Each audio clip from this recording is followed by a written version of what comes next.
अस्सलाम वालेकुम, मैं हूं शाज़ेब खानज़ादा। आज वाशिंगटन में अमरीकी सदर ट्रंप की जानिब से बनाए गए गजा से मुताल्लिक बोर्ड ऑफ पीस का पहला बाज़ाब्ता इजलास हुआ है।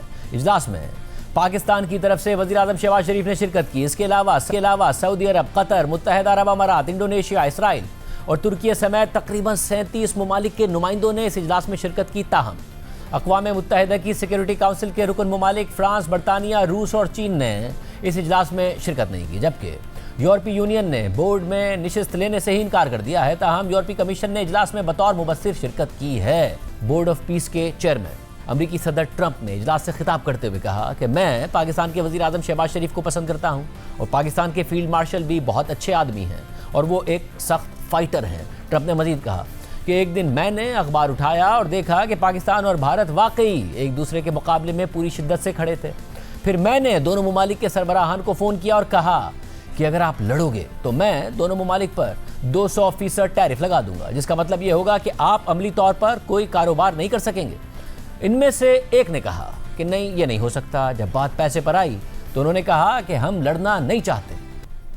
Prime Minister Sharif, I like this man of Pakistan because there was some fighting going on when I got to know him, and your Field Marshal, General, great general, great Field Marshal, great guy. I got to know Pakistan through a little trade, trying to make too good a deal, and I got a little upset with them. And in the end, they got what they wanted, and they made a good deal. And I got to like them, the Prime Minister, Field Marshal, who's a tough man, a tough, good fighter, right? Good, serious fighter. That war was raging. Planes were being shot down, right? I picked up this newspaper and I saw that Pakistan and India were really going at it. And I got on the phone with both of them, but I said, if you fight, I'm going to put 200% tariffs on each of your countries, which essentially makes you not allowed to do any business. One of them, I won't say which one, said, no! Can't do that. They both wanted to fight, but when it came to money, it's not like money. When it came to losing a lot of money, they said, I guess we don't want to fight. And we solved that deal in 2-3 days, right? And we did. We said, these are two very powerful nations. These are two nuclear nations. And I don't want to say what was going to happen, but bad things happen. So, Prime Minister, I want to thank you because that was a very big deal. People have no idea. A lot of them say, oh, well, they weren't fighting. They were fighting. 11 jets were shot down, very expensive jets. A lot of progress was made even in the relationship. अपने खिताब के दौरान सदर Trump ने मजीद कहा कि काज़ाकिस्तान, Azerbaijan, मुत्तहिदा अरब अमारात, मराकश, Bahrain, Qatar, Saudi अरब, Uzbekistan और कुवैत सब ने गजा के लिए $7 अरब से ज़्यादा रकम दी है। इस दौरान ट्रंप ने मजीद कहा कि अमरीका बोर्ड ऑफ पीस के लिए $10 अरब की रकम फराहम करेगा। अपने खिताब के दौरान सदर ट्रंप ने ईरान के साथ होने वाले मुज़ाकरात पर कहा कि अब वक्त है कि ईरान हमारे साथ इस रास्ते पर शामिल हो जो हम मुकम्मल कर रहे हैं। अगर वो हमारे साथ शामिल होते हैं तो ये बहुत अच्छा होगा और अगर नहीं होते तो वो भी ठीक है, लेकिन वो एक बिल्कुल मुख्तलिफ रास्ता होगा। सदर ट्रंप ने ईरान से मुताल्लिक मजीद कहा कि उन्हें मुआहदा करना पड़ेगा। अगर ऐसा ना हुआ तो बहुत बुरे नताइज सामने आएंगे। ट्रंप ने कहा कि ये बोर्ड अक़वाम मुत्तहिदा की माली तौर पर मदद कर सकता है और उसे काबिल अमल बना सकता है। इसके अलावा सदर ट्रंप ने इफ्तिताई तकरीब से खिताब में मजीद कहा कि ये इजलास बहुत अहम है और मेरा मानना है कि ये सबसे ज़्यादा अहम बोर्ड है। इस दौरान ट्रंप ने इस बोर्ड में शमूलियत से इनकार करने वाले ममालिक पर तनकीद करते हुए कहा कि तकरीबन सब ने इस बोर्ड को कबूल कर लिया है और जिन्होंने नहीं किया वो भी करेंगे। कुछ लोग क्यूट बनने की कोशिश कर रहे हैं, लेकिन मेरे साथ ये नहीं चलेगा। सर ट्रंप के मुताबिक दुनिया का तकरीबन हर मुल्क उनके बनाए गए बोर्ड ऑफ पीस में शामिल होना चाहता है या हो गया है और जनवरी में डेवोस में बोर्ड के चार्टर पर दस्तखत की तकरीब में 60 से ज़ायद ममालिक को शमूलियत की दावत दी गई थी। ताहम हकीकत मुख्तलिफ है। हता कि खुद ट्रंप के बड़े यूरोपीय इत्तेहादी और दुनिया की बड़ी ताकतें ट्रंप की दावत के बावजूद फ़िलहाल इस बोर्ड का हिस्सा नहीं बनी हैं, बल्कि अक्सर ने तो इस बोर्ड में शमूलियत की दावत को ही मुस्तरद कर दिया था। और अब तक पाकिस्तान, कतर, सऊदी अरब, तुर्की, मुत्तहिदा अरब अमारात, बहरीन और इसराइल के अलावा अर्जेंटीना, आर्मीनिया, बल्गारिया, हंगरी, उर्दन और काज़ाकिस्तान समेत मुतादिद ममालिक ने सदर ट्रंप के मंसूबे में शमूलियत इख्तियार की है। आम बात यह है कि अमरीका का अहम इत्तेहादी इसराइल इब्तिदाई तहफ़्फ़ुज़ात के बावजूद इस बोर्ड में शामिल होने पर राज़ी तो हो गया था और आज होने वाले बोर्ड के पहले बाज़ाब्ता इजलास में इसराइली वज़ीर ख़ारजा ने शिरकत की है। लेकिन जनवरी में डेवोस में बोर्ड ऑफ पीस के चार्टर पर दस्तखत की तकरीब के दौरान इसराइल का कोई नुमाइंदा मौजूद नहीं था, जबकि अमरीका के अलावा अक़वाम मुत्तहिदा की सलामती काउंसिल के मुस्तकिल अरकान रूस और चीन ने ताहाल इस बोर्ड का हिस्सा बनने का फैसला नहीं किया, जबकि फ्रांस और बरतानिया ने तो इस मंसूबे में शमूलियत की पेशकश को ही मुस्तरद कर दिया। जबकि बरतानिया और फ्रांस के अलावा जर्मनी, इटली, क्रोएशिया, यूनान, Ireland, Poland, Slovakia, Slovenia, Spain और स्वीडन जैसे अहम यूरोपीय ममालिक ने सदर ट्रंप के बोर्ड ऑफ पीस मंसूबे पर तहफ़्फ़ुज़ात का इज़हार करते हुए उसमें शमूलियत की पेशकश को मुस्तरद कर दिया था। अहम बात यह है कि ये ममालिक ना सिर्फ तारीख़ी तौर पर अमेरिका के अहम इत्तेहादी रहे हैं, बल्कि उनमें से अक्सर ममालिक नेटो के रुकन भी हैं, जबकि चीन और रूस के अलावा भारत, जापान, जनूबी कोरिया और मेक्सिको जैसे अहम ममालिक ने अब तक इस मंसूबे में ना ही बाज़ाब्ता तौर पर शमूलियत इख्तियार की है और ना ही इसमें शमूलियत की पेशकश को मुस्तरद किया है। इसके अलावा आज होने वाले बोर्ड ऑफ पीस के इस इजलास से अमरीकी नायब सदर जेडी वेंस और अमरीकी वज़ीर ख़ारजा मार्को रूबियो ने भी खिताब किया, जबकि गज़ा बोर्ड ऑफ पीस के डायरेक्टर जनरल निकोले मिलेदिनोफ ने बोर्ड की सरपरस्ती में office of the high representative for Gaza कायम करने का ऐलान भी किया। इसके अलावा गज़ा के लिए कायम इंटरनेशनल स्टेबलाइजेशन फोर्स के कमांडर ने गज़ा में फोर्स की तैनाती से मुताल्लिक मंसूबा भी बोर्ड के सामने पेश किया। वाज़ेह रहे कि 7 अक्टूबर 2023 को हमास के हमलों के बाद इसराइल ने गज़ा में बड़े पैमाने पर फौजी कार्रवाइयाँ शुरू कर दी थीं और इन कार्रवाइयों का सिलसिला अक्टूबर 2025 तक चलता रहा है और सदर ट्रंप की जानिब से जंगबंदी कराने के बावजूद अब भी इसराइल गज़ा में कार्रवाई कर रहा है। और गज़ा की वजारत सेहत के मुताबिक इसराइल की गज़ा में नस्ल कुशी की कार्रवाइयों में अक्टूबर 2023 से लेकर अब तक कम अज़ कम 72,069 फ़लस्तीनी शहीद हो चुके हैं, जबकि 1,71,728 से ज़ायद अफराद ज़ख्मी हैं। बरतानवी नशरियाती इदारे चैनल 4 के मुताबिक एक नई तहकीक के मुताबिक गज़ा में शहादतों की तादाद इब्तिदाई तौर पर बताई गई तादाद से 50% ज़्यादा है, जबकि पाकिस्तान के वज़ीर-ए-आज़म शहबाज शरीफ ने आज बोर्ड ऑफ पीस के इजलास में शिरकत की है। ताहम अब भी ये वाज़ेह नहीं है कि पाकिस्तान गज़ा से मुताल्लिक इंटरनेशनल स्टेबलाइजेशन फोर्स का हिस्सा बनेगा या नहीं। इस हवाले से रॉयटर्स के लिए आसिफ शहजाद की रिपोर्ट के मुताबिक 3 ज़राए ने बताया है कि पाकिस्तान गज़ा में इंटरनेशनल स्टेबलाइजेशन फोर्स के लिए अपनी फ़ौज भेजने से पहले अमेरिका से ये यकीन दहानी चाहता है कि ये अमन कायम रखने का मिशन होगा, ना कि हमास को गज़ा से बेदखल करने का काम होगा। अमेरिका के दौरे के दौरान 3 हुकूमती ज़राए ने बताया कि वज़ीर-ए-आज़म शहबाज शरीफ गज़ा में फ़ौज तैनात करने का फैसला करने से पहले इंटरनेशनल स्टेबलाइजेशन फोर्स के मकसद, उसके इख्तियार और चेन ऑफ कमांड को बेहतर तौर पर समझना चाहते थे। रॉयटर्स की रिपोर्ट के मुताबिक शहबाज शरीफ के एक करीबी मुआविन ने बताया कि हम फ़ौज भेजने के लिए तैयार हैं, लेकिन ये बात वाज़ेह है कि हमारी फ़ौज सिर्फ गज़ा में अमन मिशन का हिस्सा हो सकती है। उन्होंने मज़ीद कहा कि हम किसी और किरदार का हिस्सा नहीं होंगे, जैसे हमास को बेदखल करना। ये बात बिल्कुल भी मुमकिन नहीं है। रिपोर्ट में मज़ीद लिखा है कि ट्रंप का 20 निकाती गज़ा प्लान मुस्लिम ममालिक की एक फ़ोर्स की तश्कील का मुतालबा करता है जो तबाहशुदा फ़लस्तीनी इलाके में तामीर नौ और बहाली के उबूरी दौर की निगरानी करेगा, और अमेरिका पाकिस्तान पर जोर दे रहा है कि वो इसमें शामिल हो। तज्ज़ियाकारों का कहना है कि पाकिस्तान अपनी तजर्बाकार फ़ौज की वजह से इस फोर्स के लिए कीमती असासा होगा। ज़राए ने मज़ीद बताया कि हम इब्तिदा में किसी भी वक्त चंद हज़ार फ़ौजी भेज सकते हैं, लेकिन हमें यह जानने की ज़रूरत है कि उनका किरदार क्या होगा। 2 ज़राए ने कहा कि इम्कान है कि शहबाज शरीफ आज होने वाले इजलास के दौरान या उसके अगले दिन व्हाइट हाउस में सदर ट्रंप से मुलाकात करेंगे। रिपोर्ट के मुताबिक अगरचे पाकिस्तान ने गज़ा बोर्ड के क़याम की हिमायत की है, लेकिन उसने हमास को गैर मुसल्लह करने के मिशन के खिलाफ खदशात भी जाहिर किए हैं। तज्ज़ियाकारों का कहना है कि पाकिस्तान को ट्रंप को खुश करने के लिए फ़ौज फराहम करने और उस पर मुमकिन अंदरूनी रद्द अमल के दरमियान तवाज़ुन कायम करना होगा। अमेरिका में पाकिस्तान के साबिक़ सफ़ीर हुसैन हक्कानी के मुताबिक पाकिस्तानी अवाम सिर्फ इसलिए फ़ौज भेजने की हिमायत करते हैं ताकि फ़लस्तीनियों की हिफाजत की जा सके, और अगर तैनाती के बाद गज़ा में फ़लस्तीनियों की सूरत हाल बेहतर ना हुई तो पाकिस्तान में अवामी सतह पर सख्त रद्द अमल आ सकता है। दूसरी तरफ अमेरिका और ईरान के दरमियान मुज़ाकरात जारी हैं और इस हवाले से दोनों जानिब से मस्बत पेशरफ्त के इशारे और के सिलसिले में उम्मीद अफजा बयानात सामने आ रहे हैं, मगर इसके बावजूद दोनों जानिब से धमकियों और खित्ते में बढ़ती हुई फौजी सरगर्मियों का सिलसिला भी जारी है, जिसकी वजह से गैर यकीनी की सूरत हाल बरकरार है और बड़े पैमाने पर जंग के खदशात जाहिर किए जा रहे हैं। एक तरफ अमेरिका खित्ते में अपनी फौजी मौजूदगी में बेपनाह इजाफा कर रहा है, तो दूसरी तरफ ईरान ने फौजी मशकों के लिए स्ट्रेट ऑफ हुर्मुज को आर्जी तौर पर बंद करके दुनिया को एक पैगाम भी दिया है। साथ ही सैटेलाइट तस्वीर से जाहिर होता है कि ईरान अपनी न्यूक्लियर और फौजी तनसीबात को दोबारा तामीर कर रहा है और उन्हें कॉन्क्रीट डालकर छुपा रहा है। सारी सूरत हाल में कल सदर ट्रंप ने अपने आला सिक्योरिटी हुक्काम का अहम इजलास तलब किया और इस इजलास में ईरान के साथ मुज़ाकरात समेत मुमकिन हमलों की सूरत हाल पर गौर किया गया। वाज़ेह रहे कि मंगल को जेनेवा में होने वाले मुज़ाकरात के बाद ईरानी वज़ीर ख़ारजा अब्बास इराक़ची ने बातचीत में मस्बत पेशरफ्त का एतराफ़ किया था, ताहम उन्होंने अमेरिका की बढ़ती हुई फौजी कार्रवाइयों और ईरान को दी जाने वाली धमकियों पर भी तशवीश का इज़हार किया था। इसी तरह मुज़ाकरात के बाद अमेरिकी नायब सदर जेडी वेंस ने एक इंटरव्यू में कहा कि मुज़ाकरात बाज़ हवालों से अच्छी पेशरफ्त के हामिल थे, लेकिन जेडी वेंस ने साथ ही वाज़ेह कर दिया कि सदर ट्रंप ने कुछ रेड लाइन्स तय की हैं जिन्हें ईरान अभी तक तस्लीम करने और उन पर अमली तौर पर काम करने के लिए तैयार नहीं है। One thing about the negotiation I will say is, in some ways it went well. They agreed to meet afterwards, but in other ways it was very clear that the president has set some red lines that the Iranians are not yet willing to actually acknowledge and work through. So we're going to keep on working it, but of course the president reserves the ability to say when he thinks that diplomacy has reached its natural end. We hope we don't get to that point, but if we do, that'll be the president's call.